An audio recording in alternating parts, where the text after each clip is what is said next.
ये उपदेश पूज्य गुरुदेव ने एक बार अपनी प्रवचन सभा में दिया था बंधु, मेरा नहीं है, उन्हीं का प्रवचन था। और उनके प्रवचन के पीछे का भी एक कारण था। कोई एक व्यक्ति था जो गुरुदेव से बहुत ज्यादा करीब में आ गया। बात उस समय की है जब पूज्य गुरुवर को सन 2000 में हर्पिस हो गया। हर्पिस हो गया तो अमरकंटक में हर्पिस हुआ। उसी के आसपास एक छोटा सा गांव है, वहां का कोई व्यक्ति उनसे जुड़ गया। उनकी सेवा करना, अच्छे ताकतवर है, सेवा करना, शुश्रूषा करना, उनको उठाना धरना, दिन रात लगे रहना। आचार्य श्री जी के मन में आया बार बार कि इतनी सेवा करता है, इसको कुछ देना चाहिए।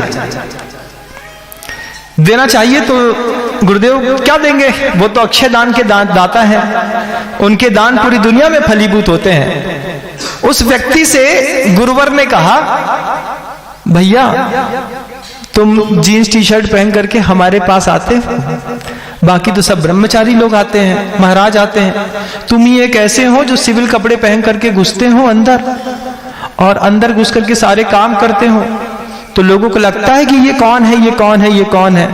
तो एक काम करो, तुम अपने वस्त्र बदल लो, कुर्ता पजामा पहना करो और ब्रह्मचर्य व्रत ले लो। लेकिन जब दिमाग में रम रमा और रमी बैठी हो तो फिर हृदय में राम नहीं बैठ सकते। तो जिसको वो समझा रहे थे उसके दिमाग में रम रमा और रमी में से कोई एक बैठा था। अब वो बोलता है आचार्य श्री जी से, आचार्य श्री जी अभी तो समय है आचार्य श्री, अभी देखते हैं, अभी तो सेवा कर दें, इतना ही बहुत है। पूज्य मुनिषी निस्वास सागर जी महाराज मेरे उद्बोधन से अपनी दिशा को पकड़ चुके हैं कि मैं किसकी चर्चा कर रहा हूं, इसलिए उनकी मुस्कुराहट कुछ अलग तरीके की है। तो बार बार आचार्य श्री जी जैसे स्वस्थ होते जा रहे थे, वो कहते हैं उस व्यक्ति से कि भैया तुम बार बार ऐसे घुस जाते हो, किसी का तुमको भय भी नहीं है, डर भी नहीं है, किसी से तुम दबते भी नहीं हो, और सीधे घुस जाते हो, आते हो, सीधे भैयावृत्ति करने लगते हो, तुम सबसे पहले व्रत ले लो। आचार्य श्री से बोलता है वो व्यक्ति, हम सोचते हैं आचार्य श्री बोलते दुनिया से, हम सोच रहे हैं तुम्हारे बारे में। और वो गुरुदेव से कहते थे अभी सोच रहा हूं। आचार्य श्री जी हंसते रहते थे, बोले देखो तो पूरी दुनिया जिसके पैरों में आने को तरसती है वो खुद कह रहा है जिससे कि तुम व्रत ले लो, वो हमको समझा रहा है, हम सोचते हैं। तो आचार्य श्री बोलते हैं चलो ठीक है भैया, जब काल लब्धि इसकी आएगी तभी ये आएगा, इसके पहले कैसे आएगा। लेकिन आचार्य श्री जी अपना थोड़ा थोड़ा, चूंकि वो भैयावृत्ति में प्रवीण थे, तो गुरु चाहते हैं कि तुम अपने संसार के दुख से बाहर निकल आओ, लेकिन तुम्हारी बुद्धि, तुम्हारी निर्मल वृत्ति तुमको दुख से बाहर निकलने की प्रेरणा नहीं देती। और एक दिन उस व्यक्ति ने गुरुदेव से कह ही दिया कि न मेरे दिमाग में रम है न रमी, दो तो नहीं है, एक रमा जरूर है। अगर वो नहीं मिली तो फिर जरूर ब्रह्मचर्य व्रत ले लूंगा। आचार्य श्री जी बोलते हैं अभी विवाह हो गया है क्या? बोले विवाह हुआ नहीं है आचार्य श्री जी, लेकिन मन में एक रमा है, अगर वो मिल गई तो फिर आपको चौका लगाएंगे, और अगर नहीं मिली तो फिर आपके संग में पक्के हैं। तो आचार्य श्री जी भी उसकी इस बात को सुनकर के मुस्कुरा दिए, आशीर्वाद दिए। और दूसरे दिन गुरुदेव का एक प्रवचन हुआ संडे को, आज भी संडे है, भाग्य की बात है, रविवार की बात है। शक्ति के दुरुपयोग की कहानी गुरुदेव ने अपनी जुबानी सुनाई। गुरुदेव ने उद्बोधन दिया उस व्यक्ति को लेकर के, उस व्यक्ति ने भी उस उद्बोधन को बराबर पूरा प्रॉपर पकड़ा, लेकिन टस से मस नहीं हुआ, बंदा लगा रहा अपने काम में। आचार्य श्री का उद्बोधन था, एक महाराज राजा घुड़सवारी करते हुए जंगल से जा रहे थे, शक्ति संपन्न थे, बहुत बड़े साम्राज्य के स्वामी थे। आप भी शक्ति संपन्न हैं बंधुओं जो मेरे इस बात को सुन रहे हैं। चाहे यहां चाहे टीवी के माध्यम से। आप भी शक्ति संपन्न हैं, आप भी किसी राजा से कम नहीं हैं, आपके अंदर भी एक अदम्य उत्साह का घोड़ा है, आप भी अपनी जिंदगी बहुत अच्छी जीते हैं, सब अच्छी जिंदगी जीते हैं, वो भी अच्छी जिंदगी जी रहा है। गुरुदेव उद्बोधन कैसे समझाते हैं आप देखिए, आचार्य श्री जी के संसार से निकालने का क्या तरीका होता है। गुरुदेव ने उद्बोधन देकर के समझाया कि एक घुड़सवार राजा अच्छा शक्ति संपन्न जंगल में जा रहा था, अचानक दृष्टि एक नट के ऊपर पड़ी। नट समझते हैं, सर्कस दिखाने वाले। तो नट को देखा, नट के पीछे नट की एक कन्या थी, नटनी थी वो। तो नट लोग क्या करते हैं, दो तरफ बांस को ऐसे कैंची में फंसा देते, बीच में एक पतला सा तार डाल देते।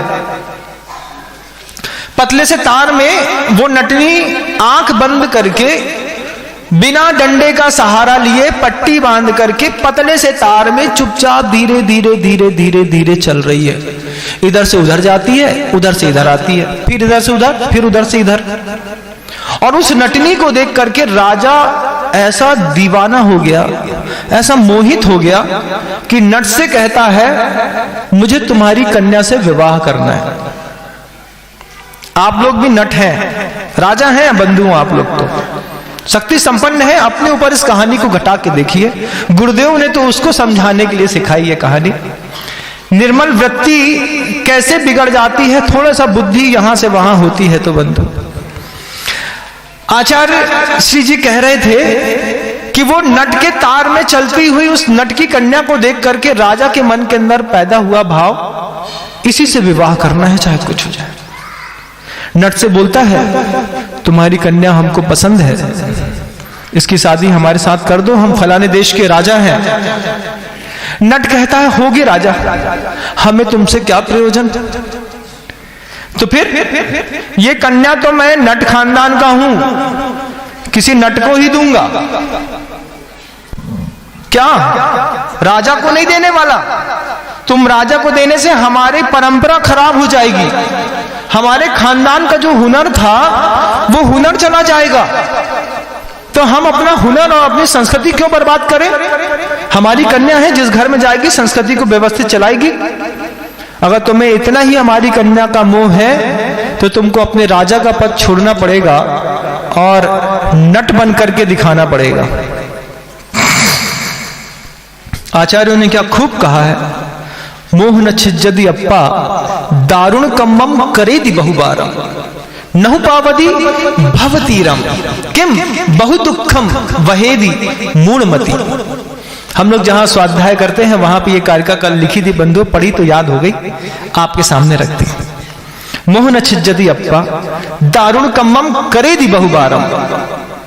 बहुत बार मोह नहीं छोड़ पाने के कारण इस जीव ने ऐसे दारुण कर्म किए हैं कि उसका वर्णन संभव नहीं। फिर किम बहु दुखम, और उस दारुण कर्म को करने के कारण उसने मोह की माया से वशीभूत होकर के कैसे कैसे कर्म को करके दुख सहा है, कहा नहीं जाता।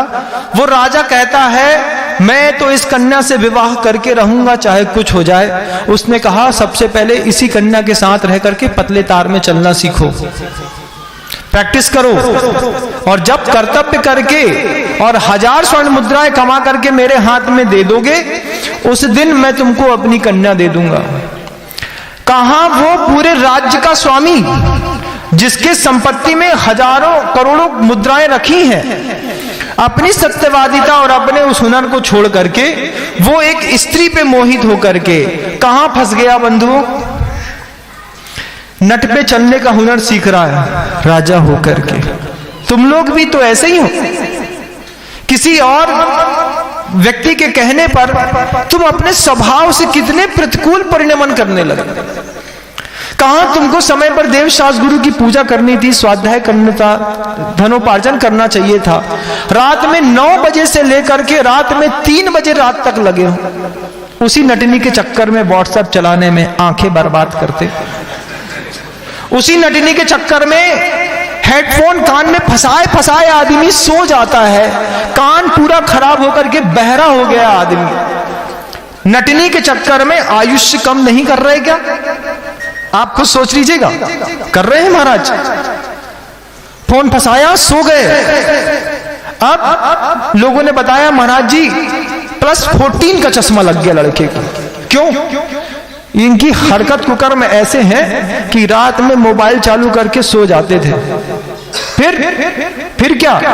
अभी की होली की बात है, भांग पी करके आए, चालू करके सो गए, उठे नहीं। जब हम उठे तो हमने देखा कि क्या चल रहा है, तो कल ही लेके आए वो हमारे पास, समझाइए इनको। हमने कहा प्रवचन में समझाएंगे, सबको समझ में आएगी बात। अब आप देखिए कि वो नटनी के चक्कर में राजा पतले तार में चलना सीख रहा है। स्वर्ण मुद्राएं एक एक करके, पहले आना, फिर कौड़ी, फिर पाई इकट्ठा करके उसकी मुद्राएं बनाएगा। 1000 मुद्रा कमा के उसको देगा। कितना, कहां बुद्धि कहां चली गई, और बुद्धि के चक्कर में वृत्ति कहां चली गई।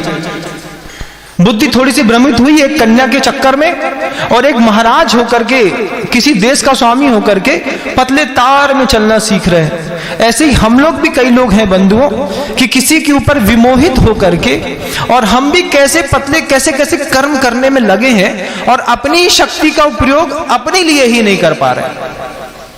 पैसा कमाते हैं हम, बर्बाद करते हैं किसी और के लिए। दिन भर सुबह से लेकर शाम तक, देखो हंसी में बात को नहीं लेते, बात को गंभीरता से समझते हैं। समझना चाहिए गंभीरता से बात को, कि आप किसी एक समृद्ध शक्तियों के स्वामी होने के बाद शक्ति का दुरुपयोग कहां पे कर रहे हैं। क्यों किसी के पीछे अपनी आंख खराब करते हो, कान खराब करते हो, अपनी निद्रा खराब करते हो, अपना परिवार, अपना पैसा, कितना मेहनत करके पैसा कमाया, क्यों उसके लिए खराब करते हो? तो महाराज क्या करें, तो काय के लिए कमा रहे हैं, उसी के लिए तो कमा रहे हैं।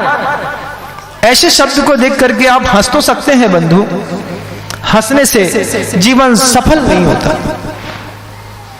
पीछे पड़ गए, पैसा कमाना, पैसा कमाना, पैसा कमाना, पैसे को भगवान मान लिया, उसके लिए बुद्धि ने वृत्ति बिगाड़ दी।